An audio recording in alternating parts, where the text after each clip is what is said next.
All right, citizens one and all, welcome back. We're going to dive into one of these crypts here. I know we've done a few of these on live stream, but I now have this circlet so I can wear my shield. I don't have to carry a torch anymore because I get light from that circlet that we found at the vendor. But we need to clear out a few more of these. I need some money to go back to the vendor to buy more stuff. So we're going to start with this. The skeletons are relatively easy these days, but I'm going to go to the right first. Zoom in to keep a good view here. Pick up all the glowing mushrooms you see. You are going to need those these days for some of the mead that you can make. Then beyond that, I'm mainly here for the chest. Get as much money as possible. Like I said, I need a lot more money for vendor runs. To buy a few more things. That's good. Good bit of rubies there. Here's this ghost guy. I don't know if he drops anything or not, but he's one of the harder kills in the dungeon. There we go. Then this is also where you get the Surtling cores, if I'm saying that right, and you need those to make the furnace, the kiln, the portals.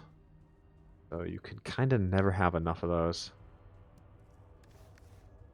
Grabbing all of those I can find as well. And initially, when they had released the dungeon, the feedback that the devs had received was that there's just not enough stuff in here to loot. Like, you didn't get enough cores from one dungeon to make any of the items. So they've since upgraded that to where you're going to get between, it seems like on average, between 5 and 9 cores. And at this point, this puts us at 6.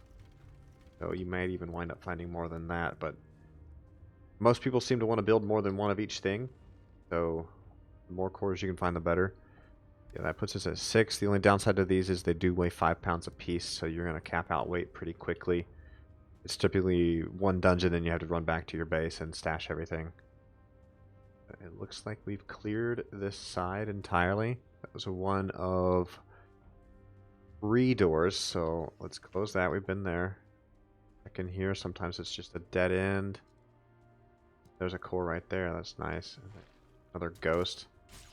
This one's had 3 ghosts now, and I don't know if they drop anything or not, but oh, that's a 1-star skeleton. What the stars mean is they're a little bit harder to kill, and they actually drop a little more loot. A 1-star skeleton would drop 2 sets of bone instead of 1, and a 2-star skeleton would probably drop 3. Good bit of loot there, but we're really here for stuff to sell to the vendor, which is... He's got some cool stuff. I can't wait to get back to him and buy the rest of that stuff to try out. I was not able to afford everything when we went there earlier, so... Go. Another wing down. And I tell you what, this circlet that we bought from the vendor is really making life so much better. Very easy to move around without having to hold a torch. Now we have the shield to block with. Not like we actually use it that much. Our block skill, I think, is like 2 or 3. We just brute force everything we fight. And always make sure and check on the ground right here in between these stones. There can be stuff that spawns in there.